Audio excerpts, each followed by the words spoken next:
Está difícil. Sí. Vamos a seguir analizando entonces este tema junto a Carlos Bautista, que es un prestigioso periodista español, amigo de la casa ya, nuevamente con nosotros. Carlos, desde Argentina te saludamos. ¿Cómo te va todo el equipo de La Voz de la Ciudad? Muy buenos días, amigos Pablo, Belén, Gabriel. Encantado de volver a reunirme con vosotros, aunque sea desde la distancia. Buenos días a toda Argentina y buenas tardes aquí en España. Muchísimas gracias. Bueno, recién estábamos planteando esta situación y teniendo en cuenta lo que está realizando España, ¿no? Con esta ley de memoria democrática también en las últimas horas que se estuvo llevando adelante. Dicen que cuando hay una guerra, lo primero que se pierde es la libertad de expresión. En este caso, cuando hay una pandemia, lo que se está mermando de forma considerable es la libertad, sin más. Hannah Arendt, que era una filósofa alemana de teoría política, decía que cuando utilizamos todos los días un elemento de forma cotidiana y eso se estropea, es cuando reparamos en su existencia y lo empezamos a echar de menos y tratamos de repararlo. Bien, en la sociedad moderna, al menos en el mundo occidental, está empezando a echar de menos la libertad, porque efectivamente el COVID es la excusa perfecta para las tentaciones autoritarias o totalitarias, o al menos poco democráticas, de multitud de gobiernos, tanto democracias consumadas como países que tradicionalmente son autoritarios. Carlos, en España el debate se dio al principio de la pandemia también con el estado de alarma. Cada excepción le costaba más, cada estado de excepción, cada prórroga de ese estado de alarma le costaba más a Pedro Sánchez. Empezaban las peleas en el Parlamento y ahora en las últimas horas también se han salvado quizás por un pelo de que se los acuse por las muertes en la pandemia al gobierno. Bueno, no es que se haya salvado, es que tanto gobierno como oposición, y esto es un espectáculo lamentable, se están tirando los muertos a la cabeza, por así decirlo, tanto los muertos como los enfermos. La oposición culpa al gobierno central de falta de rigor en sus actuaciones. Y en cambio el gobierno central está acusando a los gobiernos autonómicos que hay, por ejemplo el de Madrid, que están gobernados por partidos de la oposición al Partido Socialista, de lo mismo. O sea, la Fiscalía ha liberado, por así decirlo, al gobierno de responsabilidad, diciendo que lo que viene a pedir el cúmulo de demandas que ha habido contra el gobierno central ha sido una investigación genérica. La investigación genérica está proscrita en el ordenamiento jurídico español. Pero curiosamente es exactamente lo que está haciendo el Partido Socialista y Podemos en los diferentes gobiernos regionales que no están controlados por ellos. Es decir, unos y otros están haciendo exactamente lo mismo. Y por eso la negativa de parte de la derecha, ¿no, Carlos? Perdón, no te he oído. Por eso la negativa de parte de la derecha. Pudimos ver también con algunas informaciones que nos llegaban que empezaron a aparecer otros partidos que empezaron a enaltecer la figura de Franco con respecto a estos proyectos de la memoria democrática y demás que se está presentando precisamente en las últimas horas en España. Bueno, os voy a comentar una cosa muy anecdótica.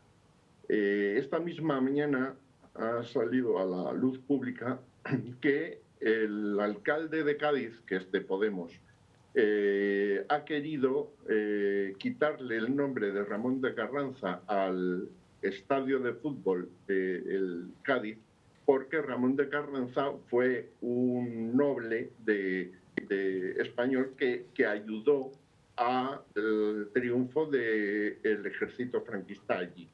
Le pusieron ese nombre al estadio y ha estado así todos los años. Desde que yo tengo uso de razón se llama así.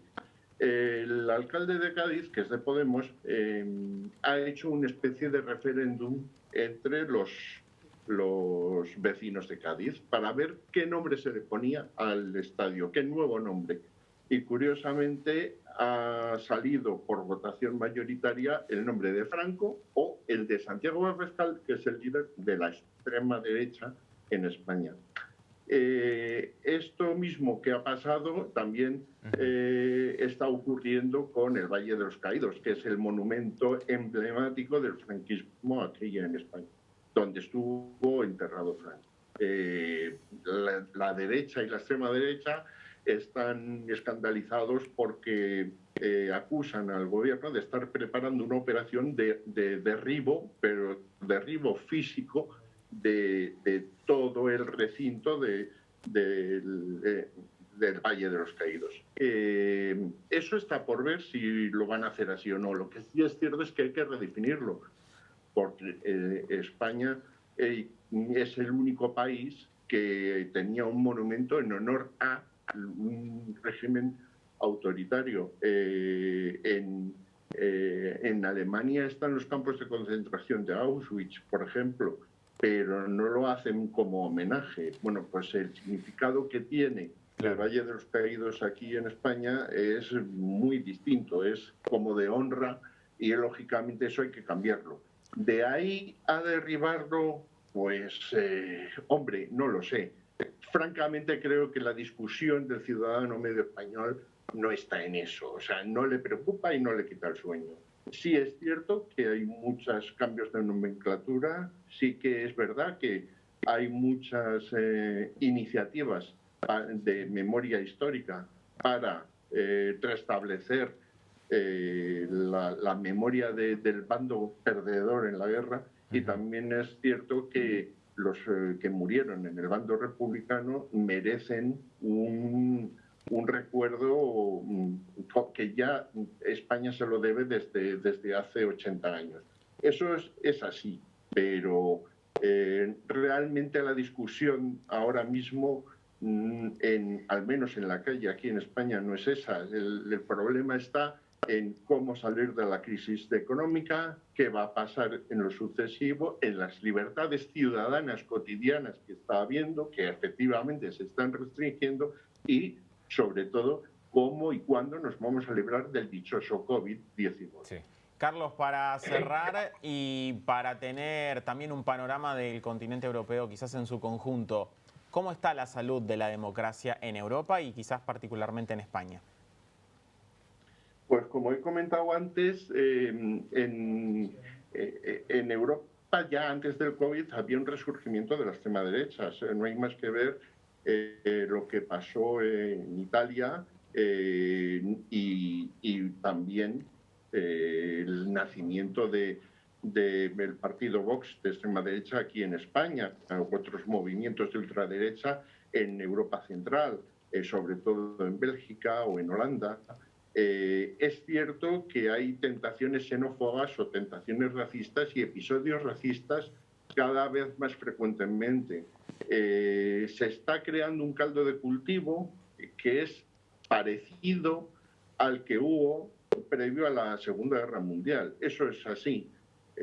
Pero yo confío en que la democracia, aunque está ahora bastante tambaleante, no quede derribada.